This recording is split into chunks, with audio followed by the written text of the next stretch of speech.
السلام علیکم ورحمۃ اللہ وبرکاتہ الحمد للہ رب العالمین وباللہ سبحانہ وتعالی استحدی واستعین والصلاة والسلام علی امام المتقین نبینا محمد وعلی آلہ وصحبہ اجمعین والتابعین له بإحسان الی یوم الدین اللہم اجعلنا من هؤلاء المحسنین المقبولین المعافین الموفقین یا رب العالمین۔ ہمارے قابل احترام سامعین اور نمازیان جمعہ، جیسے کہ آپ لوگوں نے سنا خطبہ جمعہ کا موضوع تھا اللہ کا ذکر، یا دوسرے لفظوں میں آپ یہ کہہ سکتے ہیں کہ اللہ کی یاد، اور اس سے کہاں کہیں کیسے پوری ہو انسان کی ہر دینی دنیاوی اور اخروی مراد۔ تو اس سلسلے میں خطبے کے پہلے حصے میں ایک مشہور حدیث پڑھی گئی، اس میں اگرچہ ایک ہی جملہ ساتھ میں سے ایک موضع استشہاد تھا، یا جس کو ایک خطبے میں جس سے امام صاحب نے استدلال کیا۔ یہاں تک اللہ تعالیٰ کے ذکر کا تعلق ہے کہ عموماً لوگ ذکر سے مراد صرف کیا لیتے ہیں، ورد کو یا تسبیحات وغیرہ، تسبیح تحلیل، ایسا نہیں ہے۔ ذکر ایک جامع لفظ ہے جس سے مراد کہ آپ ہر موقع محل کے اعتبار سے، اپنی من مرضی سے نہیں بلکہ زمان و مقام موقع محل کے اعتبار سے نبی صلی اللہ علیہ وسلم کی اتباع کرتے ہوئے اللہ کو یاد رکھیں۔ اس میں ایک آدمی اگر مشکل میں اللہ کو یاد کرتا ہے، پھر اللہ سے دعا کرتا ہے، یہ بھی ذکر ہے۔ خوشحالی میں اللہ تعالیٰ کی یاد اس کے قدموں کو روک دیتی ہے، یہ بھی اللہ کا ذکر ہے۔ مصیبت میں اگر وہ استرجاع کرتے ہیں، یعنی ان للہ ان الیہ راجعون، یہ اللہ تعالیٰ کا ذکر ہے۔ اور سرا میں، خوشحالی میں اگر وہ اللہ کا شکر کرتے ہیں، یہ اللہ کا ذکر ہے۔ اور سب سے بڑھ کر اللہ کا ذکر کیا ہے؟ وَأَقِمُوا الصَّلَاةَ لِذِكْرِي إِنَّ الصَّلَاةَ تَنْهَىٰ عَنِ الْفَحْشَاءِ وَالْمُنكَرِ۔ اگر ان دونوں آیات کو آپس میں جوڑیں گے، اس پوری آیت کو، تو نتیجہ یہ نکلے گا کہ میری یاد کے لیے میرا ذکر اگر آپ کو کرنا ہے تو نماز پابندی سے ادا کریں۔ اگر نماز آدمی نہیں پڑھتا، دنیا ساری کے نیک اعمال کر لے، کوئی فائدہ نہیں، زیرو بھی نہیں، کیونکہ آدمی کی بیس ہی نہیں ہوتا ہے، وہ بلا نماز کے آدمی مسلمان ہی نہیں رہتا۔ تو یہاں اللہ تعالیٰ نے کہا کہ نماز میرے ذکر کے لیے تم قائم کرو۔ تو افضل ترین ذکر، جیسے خطبہ کے دوسرے حصے میں آپ لوگوں نے سنا، وہ کیا ہے؟ اقامت صلاۃ۔ اب نماز اگر آدمی پابندی سے ادا کرتا ہے تو پھر سارے اذکار اسی پر ڈیپینڈ کرتے ہیں، منحصر ہوتے ہیں، پھر کسی کام کے ہوتے ہیں، کیونکہ آپ کے پاس ایک بنیادی ایمانی بیس ہے۔ لیکن نماز کون سی ہوتی ہے، اس کی تفسیر کرتے ہوئے شوکانی رحمہ اللہ فتح القدیر میں کہتے ہیں والغفلۃ تضاد الذکر، غفلت جو ہے یہ ذکر کے منافی ہے۔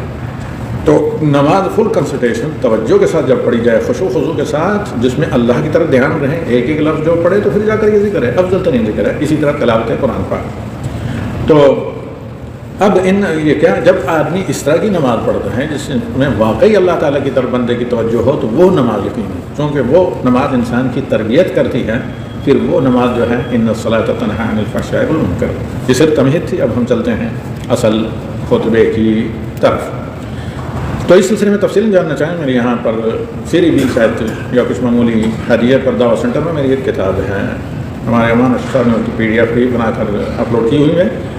نام ہی اس کا خود ذاکرین، بڑی تعداد میں، ہزاروں کی تعداد میں چھپی، یہاں ابھی بھی موجود ہے دعوت سینٹر میں، آپ اس کو لے سکتے ہیں۔ تو اس میں تفصیل بتائی گئی ہے کہ ذکر حقیقتاً شرعاً کس چیز کو کہتے ہیں اور لوگ کسے سمجھتے ہیں۔ تو خیر آئیے یہاں پر اس حدیث کو چلتے ہیں۔ اللہ کے نبی صلی اللہ علیہ وسلم کا ایک طویل فرمان ہے جس میں آپ صلی اللہ علیہ وسلم فرماتے ہیں سبعۃ یظلھم اللہ فی ظلہ یوم لا ظل الا ظلہ۔ 7 اس طرح کے کیٹیگری کے، 7 صرف آدمی نہیں گنے چنے، 7 کا مراد 1 2 3 7 تک نہیں ہے، بلکہ 7 سے مراد وہ ملینوں میں ہو سکتے ہیں۔ اللہ تعالیٰ مزید اہل ایمان کو جنت نصیب کرے۔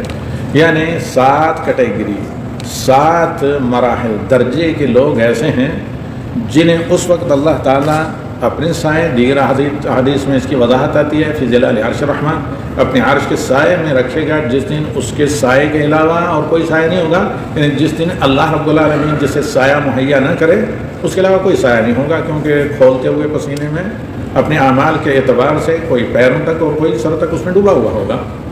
تو اس محشر کی حشر سمانی کے بارے میں نبی صلی اللہ علیہ وسلم کہتے ہیں یوم لا ظل الا ظلہ سبعۃ یظلهم اللہ فی ظلہ یوم لا ظل الا ظلہ، کہ 7 لوگوں کو حشر کے دن اللہ تعالیٰ اپنے سائے میں رکھے گا، جب اس اللہ تعالیٰ کے سائے یعنی اللہ کا جو مہیا کردہ سایہ ہے اس کے علاوہ کوئی اور سایہ سرے سے ہوگا نہیں۔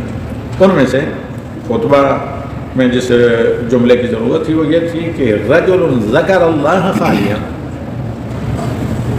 ففاضت عیناہ بالدموع، ایسا انسان، یا رجل سے مراد یہ نہیں ہے کہ بھئی عورتیں نہیں ہوں گی، اس سے رجل سے مراد پرسن، شخص، کہ ایسا انسان، ایسا شخص، چاہے وہ انسان ہو چاہے اہل وہ یعنی جنوں میں سے کیوں نہ ہو جو مکلفین ہیں، شخص چاہے عورت ہو یا مرد ہو، نوجوان ہو یا بوڑھا ہو، کوئی بھی مکلف، ایسا شخص جس کو تنہائی میں اللہ کی یاد آئی، یا اللہ کا ذکر کرنا ہی ہے لیکن ذکر باقاعدہ یعنی اللہ کی عظمت کے شعور اور اس پر ایمان کے ساتھ، ایسا ذکر کہ جو اللہ تعالیٰ کی عظمت اور حیبت اتنی طاری کر دے کہ اللہ کی ناراضگی کا سبب بننے والے جو کام ہیں ان سے بچے، جس طرح نماز نصرت تنہا عن الفحشاء والمنکر، اور اللہ تعالیٰ کی رضامندی کا جو سبب کام ہیں ان میں کشاں جائے، تساہلی اور سستن اسے روک نہ پائے۔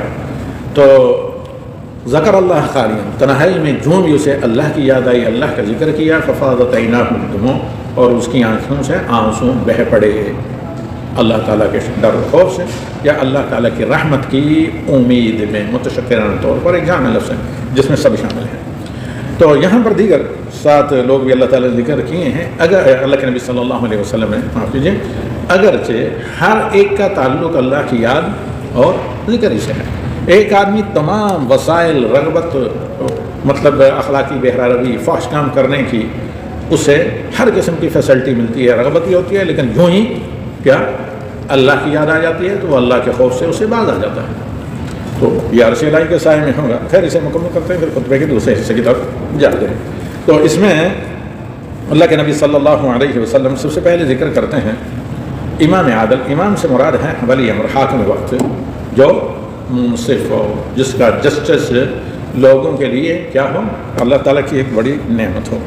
نمبر 2 شاب النشا فی عبادت اللہ، جوانی کی عبادت، جوانی میں جس نے بھی اللہ کی عبادت کی، حتیٰ کہ اگرچہ صرف فرائض پڑھے یا کچھ نوافل اس کے ساتھ، یا فرض روزے رکھے اور کچھ نفلی روزے اس کے ساتھ رکھیں، شاب النشا فی عبادت اللہ۔ اور نمبر 3 ورجل قلبہ معلق بالمساجد، یعنی منتظر رہتا ہے ایک نماز کے پڑھنے کے بعد کہ دوسری نماز کے وقت کب آئے، متعلق ہے، یہ مطلب یہ نہیں کہ دنیا چھوڑ کر بیٹھا رہے، اس سے نبی صلی اللہ علیہ وسلم نے منع کیا ہے۔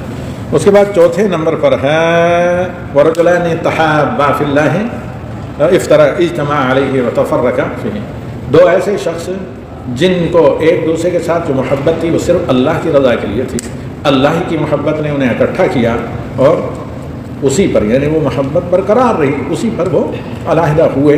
ایک تو یہ واضح مفہوم ہے، یعنی ہمیشہ اللہ کے لیے ان کی آپس میں محبت رہی اور کبھی کسی دوسری چیز نے ان کو ایک دوسرے سے دور نہیں کیا، کیونکہ بیس جو تھی وہ اللہ کی محبت تھی، وہ برقرار رہی۔ دیگر زائل ہونے والے اسباب کی وجہ سے، سیلفش خود غرضی کی وجہ سے نہ ان کی محبت تھی، نہ ان معمولی چیزوں کی وجہ سے محبت میں کبھی دراڑ آئی، کیونکہ اصل بیس بنیاد جس محبت پر تھا وہ اللہ کی رضا کے لیے تھی، اللہ کی ان کے رشتے کا سبب کڑی جو درمیان میں تھی وہ اللہ کی رضا تھی، لہذا وہ اس پر قائم رہے۔ دوسری چیز ہے کہ یہ ایسے آدمی اگر کہیں علیحدہ بھی ہوئے تو صرف اللہ کی رضا کے لیے، اپنی ذات کے لیے، اپنے مفادات کے لیے کبھی ایک دوسرے سے دور نہیں ہوئے، کبھی ہوئے بھی تو سبب اس میں کیا، بغض ان کا اگر ہوا بھی تو اللہ کی وجہ سے کہ کسی ایک نے اللہ تعالیٰ کی حدود لانگا یا پار کیا یا اللہ کے مقام و مرتبے کا خیال نہیں رکھا۔ اس کے بعد 5ویں نمبر پر ہے ورجل دعته امرأة ذات منصب و جمال، کسی اعلیٰ عہدے پروفائل خوبصورت شیزہ نے اسے برائی کی، دعوت دی تو رنگینی شب کی، تو اس نے کہا انی اخاف اللہ، سب کچھ ٹھیک ہے، رغبت بھی ہے، کسی کا ڈر نہیں کیونکہ منصب عہدہ ہے اور خوبصورتی سب چیزیں ہیں، لیکن اس کے باوجود صرف اللہ کا خوف مانے ہیں۔ اس لیے اس حدیث کی شرح کرنے والے اور سورہ یوسف کی بہت سی تفسیر کرنے والے اہل علم نے کہا ہے کہ یہ جو 7 یظلھم اللہ فی ظلہ، جن 7 قسم کے اہل ایمان کا ذکر ہے یہاں پر اس حدیث میں، یہ ساری صفت یکجا اگر کسی شخصیت کے اندر پائی جاتی ہیں تو وہ یوسف علیہ الصلوۃ والسلام پورے 7 کے ساتھ لوگوں کے صفات ایک واحد شخصیت کے اندر. اگر سیرت یوسف علیہ السلام آپ پڑھیں یا سورہ یوسف کی تفسیر پڑھیں تو آپ پر یہ بات اجاگر اور واضح ہو گئی. اس کے بعد اللہ کے نبی صلی اللہ علیہ وسلم نے کہا وَرَجُلٌ تَصَدَّقَ بِصَدَقَةٍ فَأَخْفَاهَا حَتَّى مَا تَعْلَمْ يَمِينُهُ مَا تَعْلَمْ شِمَالُهُ مَا تُنْفِقُ يَمِينُهُ. ایک ایسا آدمی کہ جس نے صرف اللہ کی رضا کے لیے، یہاں مراد یہ نہیں کہ بالکل جو ظاہر آپ سمجھتے ہیں چھپانا، مقصد یہ ہے کہ صرف اللہ کی رضا کے لیے، اللہ کے علاوہ کسی اور کی مدح سرائی، خود نمائی، شہرت، ایڈورٹائزنگ، نامآوری، یہ کچھ یا دنیاوی اپنے مقاصد، یہ کچھ بھی مقصد نہیں تھا، بلکہ صرف اللہ کی رضا کے لیے جس نے اللہ کو دکھانے کے لیے خرچ کیا. یہاں تک کہ اس کے بائیں ہاتھ کو پتہ نہیں چلا دائیں نے کیا خرچ کیا، یہ مبالغہ ہے. یعنی اس قدر وہ اہتمام کرتا تھا اللہ کی رضا کا. یہ 7 قسم کے لوگ ہیں. یہی شروع میں آپ نے خیر سنا. اس میں خاص کر اس حدیث کو بیان کیا گیا ذکر کے موضوع کی دلیل کے طور پر کہ اس آدمی کو بھی اللہ تعالیٰ اپنے عرش کے سائے میں رکھے گا جو ذکر اللہ خالد ففاضت عیناہ من الدموع. ذکر کی بہت زیادہ فضیلت بے شمار احادیث میں، جہاں بعض احادیث میں اللہ کے نبی صلی اللہ علیہ وسلم فرماتے ہیں کہ کیا میں تمہیں ایک ایسی بات نہ بتا دوں جس میں کوئی مشقت بھی نہیں ہے، جس میں ایک دشمن کا آمنا سامنا بھی نہیں ہے، اور وہ ہے اللہ کا ذکر. اسی طرح حلقات ذکر جو ہوتے ہیں اس پہ اللہ کی رحمت سایہ فگن ہوتی ہے. اللہ کے ملائکہ انہیں کیا اپنے ایک احاطے میں لے دیتے ہیں، ان پر اللہ کی رحمت نازل ہوتی ہے، اور اللہ تعالیٰ اپنے مقربین میں ان کا ذکر کرتا ہے. حتیٰ کہ ادھر سے گزرنے والا ویسے ہی آدمی اس مجلس ذکر میں یہ جو ہے یہ مجلس ذکر ہے. سب سے افضل ترین ذکر میں نے کہا اقامت الصلاۃ. نمبر 2 تلاوت قرآن پاک، بالخصوص وہ تدبر سیکھی جائے. نمبر 3 ایسے حلقات درس جس میں تعلیم و تعلم ہو، جیسے اللہ کے نبی صلی اللہ علیہ وسلم نے فرمایا مجتمع قوم فی بیت من بیوت اللہ یتدارسون فیہ، کہ جب بھی کہیں جمع ہو کر اللہ کے کلام کا مدارسہ ہو، تعلیم و تعلم ہو، تو ایسے لوگوں پر اللہ رب العالمین کی بہت رحمت ہوتی ہے. جہاں تک خطبہ کے دوسرے حصے کا تعلق ہے تو اس میں کئی ایک اللہ کے نبی صلی اللہ علیہ وسلم کے جامع اذکار بیان کیے گئے، جن میں سے سید الاستغفار اللہم انت ربی لا الہ الا انت خلقتنی وانا عبدک وانا علی عہدک ووعدک ما استطعت واعوذ بک من شر ما صنعت وابوء لک بنعمتک علی وابوء بذنبی فاغفر لی فانہ لا یغفر الذنوب الا انت. کہ رات کو کوئی پڑھے، اللہ کے نبی صلی اللہ علیہ وسلم نے فرمایا وفات ہو جائے تو فطرت یعنی ایمان پر اس کی وفات ہوگی. اگر دن میں صبح کو کوئی پڑھے تو دن میں کبھی وفات ہو جائے تو فطر یعنی ایمان پر اس کی وفات ہوگی. اس کے علاوہ متعدد دعائیں جو دوران خطبہ آپ نے سنے کہ یہ اذکار جو مختصر بھی ہیں، جامع بھی ہیں، اللہ کے نبی صلی اللہ علیہ وسلم پڑھا کرتے تھے. مشہور واقعہ ہے نبی صلی اللہ علیہ وسلم کے گھرانے کا. حضرت جویریہ نماز فجر کے بعد نبی صلی اللہ علیہ وسلم نے بیٹھا کر اپنے کام پر اپنے مال مویشیوں کو غالباً چراگاہ میں دیکھنے کے لیے نکل گئے. واپس آئے تو وہ مصلی پر بیٹھے ذکر اذکار کر رہی تھی. تو نبی صلی اللہ علیہ وسلم نے کہا کہ تب سے صبح سے گھنٹوں جب سے میں چھوڑ کر گیا تھا ابھی تک تم ذکر کر رہی ہو. کہا ہاں یا رسول اللہ. کہا میں نے تمہارے بعد صرف 4 لفظ ہیں جو 3 دفعہ دہرائے ہیں، جو تم نے سب ذکر اذکار کیے ہیں، یہ اتنے جامع ہیں، اگر ان کا وزن ان کے ساتھ کر دیا جائے تو یہ حاوی ہو جائیں گے. کیا؟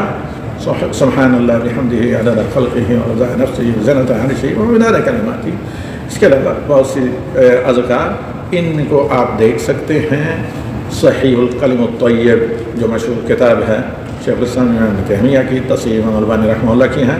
100 سے زیادہ میرے لیکچر یوٹیوب پر اس کتاب کے موجود ہیں. صحیح الکلم الطیب، کلم طیب یعنی نبی صلی اللہ علیہ وسلم نبی رحمت کی سیرت طیبہ میں سے پاکیزہ نبی کے وہ کلمات جو نبی صلی اللہ علیہ وسلم نے دعائیں کی ہیں.